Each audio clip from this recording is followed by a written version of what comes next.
25 సంవత్సరాలండి నేను సేవకొచ్చి.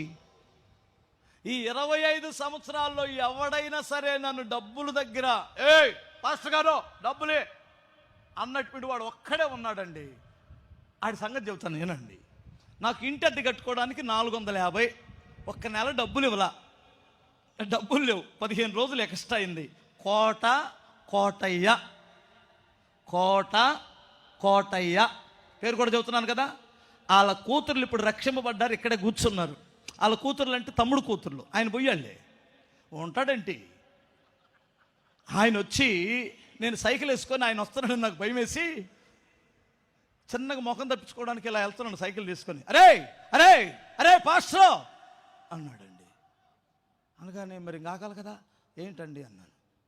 డబ్బులు ఎప్పుడు ఇస్తావు అన్నాడు. అబ్బా ఏం మాట అన్నాడండి.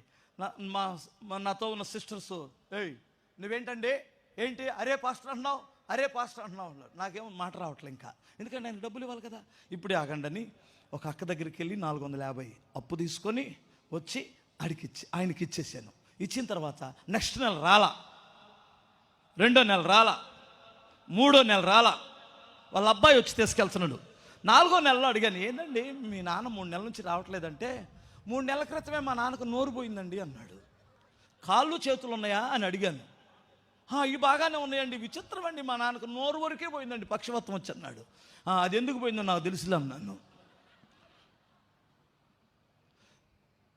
పాస్టర్ను తిట్టడం ప్యాషన్ అయింది. నా బిడ్డల్లారా, మీ గతి పిచ్చి కుక్కల కంటే ఏనంగా ఉంటుంది. ఎందుకంటే పాస్టర్ మంచోడని కాదు మీరు తిట్టొద్దనేది. పాస్టర్ చెడ్డోడైనా పాస్టరు హెవెన్లీ గవర్నమెంట్ జాబు అవుతుంది.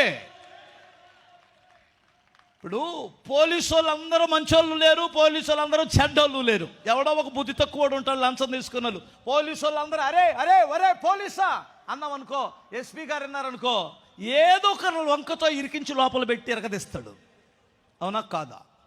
ఎందుకంటే ఒక ఆయన పోలీసులు అంటే వాళ్ళందరూ ఒక డిపార్ట్మెంట్ కదండి, ఒప్పుకోదు కదా. అట్లాగే మన డిపార్ట్మెంట్ ఏంటి, ఇందులో ఒకడారో అదవలు ఉన్నారో నాకు తెలుసండి, దేవుడికి కూడా తెలుసు, మీకు కూడా తెలుసు. ఒకళ్ళారో అదవలు ఉన్నాం లేరా? మరి ఆ యధవను బట్టి అందరిని అరే ఒరే అంటే పోతావు బిడ్డ. స్తోత్రం చెప్పాలి.